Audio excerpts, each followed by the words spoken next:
আসসালামু আলাইকুম everyone. ভেনকো S1 Pro এই ফোনটা রিভিউ করার জন্য আমি খুবই আগ্রহ নিয়ে বসেছিলাম, কেননা এই ফোনটা রিভিউ করার জন্য আপনারা অনেকেই কমেন্ট করেছিলেন।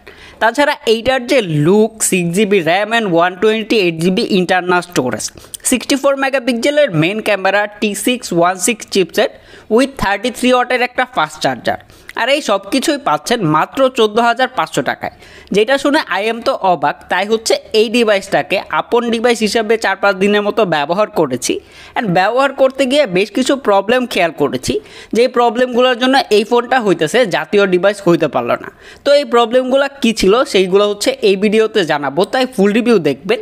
আর ভিডিওটি যদি ভালো লাগে তাহলে অবশ্যই সাবস্ক্রাইব করে নোটিফিকেশন বেল ওপেন করে রাখবেন। আর এই ফোনটি আমাদেরকে স্পন্সর করেছে সাদ্দাম টেলিকম। তাদের শপে আপনারা বেনকো সহ সকল ব্র্যান্ডের স্মার্টফোন পেয়ে যাবেন। আর যদি আমার চ্যানেলে সাবস্ক্রাইবার হয়ে থাকেন তাহলে আলাদা করে স্পেশাল ডিসকাউন্ট অ্যান্ড অথবা স্পেশাল গিফট পেয়ে যাবেন। তো দেখেন ভাই, এইটার যে ডিজাইন, সত্যি বলতে এইটা একেবারে পয়সা উসুল একটা ডিজাইন। কেননা এই প্রাইস পয়েন্টে যেখানে অন্যান্য brand plastic build phone provide করতেছে, সেখানে বেনকো এইটাতে দিয়েছে এজি ফ্রস্টেড গ্লাস, যেটা সত্যিকার অর্থে অনেকটা বেশি প্রিমিয়াম একটা ফিল দেয়। আর এটাতে ফিঙ্গার ক্যাচ করে না, আর এটাতে দাগও পড়ে না, বাট এইটা অনেক বেশি স্লিপারি ছিল। আর এটার যে ক্যামেরা মডিউলটা আছে, এটা সত্যিকার অর্থেই ফ্ল্যাগশিপ একটা লুক দেয়। এই ফোনটা আমার হাতে থাকা অবস্থায় যারাই দেখতেছিল সবার ভাষ্যমতে এই ফোনটার প্রাইস যদি 25 থেকে 30,000 টাকাও হইতো তাহলেও এটার ডিজাইন খারাপ হইতো না।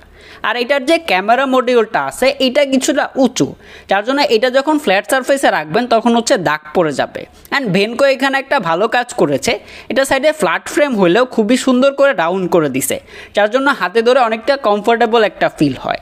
তবে এটার সাইজটা কিছুটা বড় হওয়ার জন্য এক হাতে ইউজ করতে গেলে কিছুটা প্যারা খাবেন, বাট দুই হাতে খুবই ভালোভাবে ব্যবহার করতে পারবেন। আর এর সাইডে দেওয়া হয়েছে সাইড মাউন্টেড ফিঙ্গারপ্রিন্ট, যেটা অ্যাকুরেট ছিল, তবে এটা কিছুটা স্লো মনে হয়েছে। এটা যদি আরেকটু ফাস্ট হইতো তাহলে আরেকটু ভালো হইতো। আর এই ফোনটার থিকনেস হচ্ছে 8.47 মিলিমিটার, আর এর ওয়েট হচ্ছে 204 গ্রাম। এটার ওয়েট ডিস্ট্রিবিউশনটা আমার কাছে অত বেশি ভালো লাগে নাই, এটা আরেকটু ভালো করা যাইতো। অ্যান্ড এইখানে সিঙ্গেল স্পিকার দেওয়া হয়েছে, তবে এটা আরেকটু লাউড হওয়ার দরকার ছিল। কেন জানি এটা সাউন্ডটা আমার কাছে অনেক বেশি কম মনে হয়েছে। এটার থেকে সিম্ফনি যে Z60+ আছে ওইটা সাউন্ডটা এটার থেকে বেশি লাউড ছিল। অ্যান্ড এখানে আপনারা দুটি সিমের পাশাপাশি মেমোরি এক্সপ্যান্ড করতে পারবেন আপ টু 1 টেরাবাইট পর্যন্ত। বাকি যাবতীয় পোর্টস অ্যান্ড বাটনই অ্যাভেলেবেল আছে এটাতে। আর এর ডিসপ্লের দিকে আসলেই পাচ্ছেন বিশাল একটা 6.8 ইঞ্চের একটি ফুল HD+ IPS ডিসপ্লে। আর এর রেজুলেশন হচ্ছে 1080x2460 পিক্সেল, আর এর PPI হচ্ছে 395 PPI। একে তো ফুল HD+, তার পাশাপাশি হচ্ছে পানসোল, যার জন্য দেখতে ভালো লাগে। And media content watching experience ভালো ছিল। যারা মূলত মুভি লাভার আছেন তাদের জন্য এটা অবশ্যই একটা বেস্ট অপশন। অ্যান্ড শার্পনেস জনিত কোনো রকম ঘাটতি ফিল করে নাই, অ্যান্ড কালার শিফটিংও খেয়াল করে নাই। তবে দেখেন রাসেল ভাই, আমি এখানে আশা করছিলাম যে 90 হার্টজ অথবা 120 হার্টজ হবে, বাট এখানে রেগুলার 60 হার্টজের একটা প্যানেল দেওয়া হয়েছে। তবে ভালো ব্যাপার হইতেছে, এখানে রেগুলার 60 হার্টজ হইলেও এটা সত্যিকার অর্থে অনেকটা ভালো ছিল, তেমন কোনো লেটেন্সি খেয়াল করে নাই। বাট যখন হচ্ছে হেভি মাল্টিটাস্কিং করবেন তখন কিছুটা লেটেন্সি খেয়াল করবেন। আর এটার যে চিন অ্যান্ড বেজেল, এটা হচ্ছে প্রাইস পয়েন্ট অনুযায়ী অনেকটাই ন্যারো রাখা হয়েছে, তবে আরেকটু ন্যারো হইলে ভালো হইতো। তবে এটার প্রোটেকশন হিসাবে কি থাকছে তা জানা যায়নি, যার জন্য অবশ্যই আলাদা করে একটি স্ক্রিন প্রোটেক্টর লাগিয়ে রাখবেন। আর এটার পিক ব্রাইটনেস কত সেটাও জানতে পারি নাই, কোনো ওয়েবসাইটে পাই নাই। তারপরে এমনিতে যথেষ্ট ব্রাইট হয়, ইনডোরের জন্য ঠিকঠাকই আছে, বাট বাইরে গেলে কিছুটা প্যারা খাবেন। অ্যান্ড এইটার যে ডিসপ্লেটা, এটার ব্রাইটনেসটা আমার কাছে কিছুটা কম মনে হয়েছে, কেননা অন্যান্য এইরকম প্রাইস পয়েন্টে যে ডিসপ্লেগুলো আছে সেগুলোর থেকে এটার ডিসপ্লে ব্রাইটনেসটা আরেকটু বেশি হইতে পারত। এই ফোনটি রেয়ারে থাকছে ট্রিপল ক্যামেরা সেটআপ, যার মেইন ক্যামেরাটি হচ্ছে 64 মেগাপিক্সেলের মেন সেন্সর, আরেকটা হচ্ছে 2 মেগাপিক্সেলের ডেপথ সেন্সর, আরেকটা হচ্ছে 2 মেগাপিক্সেলের ম্যাক্রো লেন্স। আর এর ফ্রন্টে আসলে পাচ্ছেন 16 মেগাপিক্সেলের সেলফি ক্যামেরা। আর এটা দিয়ে আপনারা সর্বোচ্চ 1080p 30 fps এ ভিডিও রেকর্ড করতে পারবেন। তো এইটার যে মেন ক্যামেরাটা আছে এইটা দিয়ে যখন হচ্ছে ছবি তুলতে যাই তখন হচ্ছে কিছুটা প্রবলেম খেয়াল করেছি। যখন হচ্ছে এটা দিয়ে আপনারা ছবি তুলতে গিয়ে ক্লিক করবেন তখন ছবিটা উঠতে বা প্রসেসিং হইতে কিছুটা সময় নেয়, যেটা হচ্ছে আমার কাছে খারাপ লেগেছে। তাছাড়া যদি এর ছবিগুলো নিয়ে বলতে হয় তাহলে ছবিগুলো ভালো ছিল। ডে লাইট, লো লাইট সব কন্ডিশনে এটা তোলা ছবিগুলোতে বেশ ভালো পরিমাণের ডিটেলস, ইভেন হচ্ছে অনেকটা পাঞ্চি কালার প্রডিউস করে, যার জন্য দেখতেও ভালো লাগে। অ্যান্ড ডাইনামিক রেঞ্জও অনেক ভালো ছিল প্রাইস পয়েন্ট অনুযায়ী। এই প্রাইস পয়েন্টে যতগুলো স্মার্টফোন আছে সেই সবগুলোর থেকে এইটা তোলা ছবিগুলো আমার কাছে বেশি ভালো লেগেছে। তাছাড়া যদি পোর্ট্রেট মোড নিয়ে বলতে হয়, এই ডিটেকশন অনেকটাই ভালো ছিল। সত্যি বলতে পোর্ট্রেট মোডও একেবারে প্রাইস পয়েন্ট অনুযায়ী বেস্টই বলবো, এখানে খারাপ কিছু পাই নাই, তবে উঠতে সময় কিছুটা সময় নেয়। তাছাড়া যদি বলতে হয় ফ্রন্ট ক্যামেরাতে 16 মেগাপিক্সেল অনুযায়ী এইখানে কিছুটা খারাপ লেগেছে। এইটা হচ্ছে একেবারে বেশি বিউটি অ্যাড করে, মানে কিছুটা ফ্যাকাশে করে দেয়, অ্যান্ড ডিটেলসটাও কিছুটা কম মনে হয়েছে। অনেকের কাছে হচ্ছে ন্যাচারাল কালার পছন্দ হয়, তাদের কাছে এটা ভালো লাগবে না, বাট যারা হচ্ছে বিউটি অ্যাড করা ছবি পছন্দ করেন তাদের কাছে এটা ভালো লাগতে পারে। বাট এটার যে ফ্রন্ট ক্যামেরাটা আছে এটা হচ্ছে আপনার রোদের বিপরীত পাশে যখন ছবি তুলবেন তখন হচ্ছে এইটা ব্যাকগ্রাউন্ডকে ওভারব্লোন করে দেয়। সো এই জিনিসগুলো হচ্ছে বেনকোর ইমপ্রুভ করার দরকার আছে। রিয়ার ক্যামেরা ঠিক আছে, বাট এটা দিয়ে যখন ছবি তুলতে সময় দেরি হয় এই জিনিসটা ইমপ্রুভ করার দরকার আছে। তো চলেন এর পারফরমেন্স নিয়ে একটু কথাবার্তা বলা যাক। এইটাতে ব্যবহার করা হয়েছে ইউনি এসওসি টাইগার সিরিজের T616, যেটা হচ্ছে 12 ন্যানোমিটার আর্কিটেকচারে বিল্ড করা। আর এটাতে আপনারা র্যাম রোম ভেরিয়েন্টে পাচ্ছেন 6GB RAM and 128GB internal storage. আর এই স্টোরেজ টাইপ হচ্ছে UFS 2.2। এখানে যে চিপসেটটা ব্যবহার করা হয়েছে এটা অবশ্যই ভালো একটা চিপসেট, বাট এইটার একটা দুর্নাম আছে, এটা হচ্ছে দরকারের থেকে একটু বেশি হিট হয়। ইভেন হচ্ছে এই জিনিসটা আমি এই ফোনেও খেয়াল করেছি, যখন হচ্ছে বেসিক কাজকর্ম গেম প্লে ইভেন হচ্ছে ক্যামেরা দিয়ে ছবি তুলতেছিলাম তখন এইটা হচ্ছে দরকারের থেকে একটু বেশি হিট হচ্ছিল।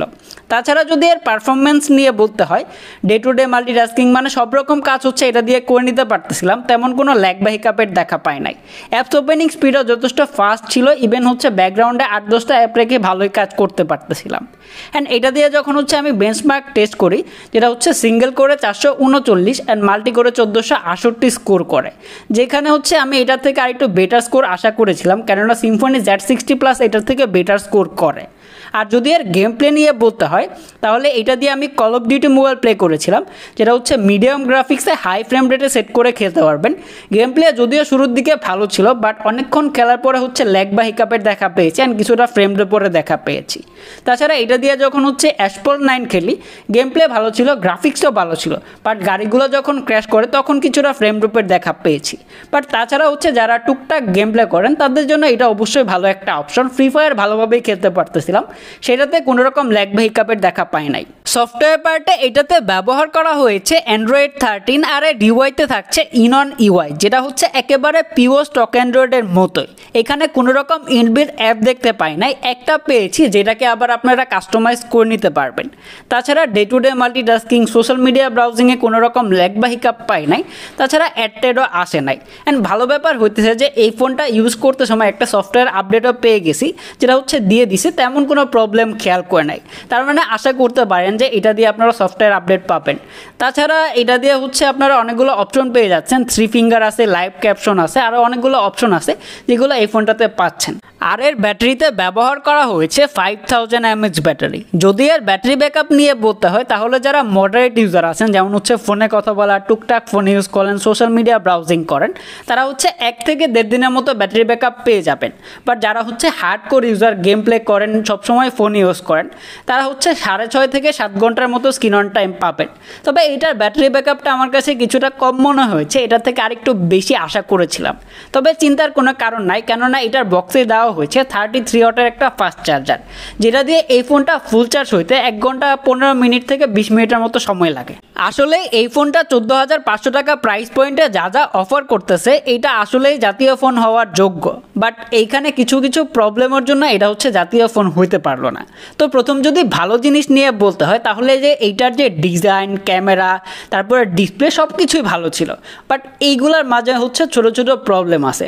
যেমন হচ্ছে এটার যে স্পিকারটা, এটা সাউন্ডটা আর একটু লাউড হইতে পারতো, অ্যান্ড ক্যামেরা ভালো ছিল, বাট এইটা হচ্ছে যখন আপনারা ছবি তুলবেন তখন হচ্ছে ল্যাগ বা হিকাপের দেখা পেয়েছি। ফ্রন্ট ক্যামেরাতে হচ্ছে ইমপ্রুভের দরকার আছে।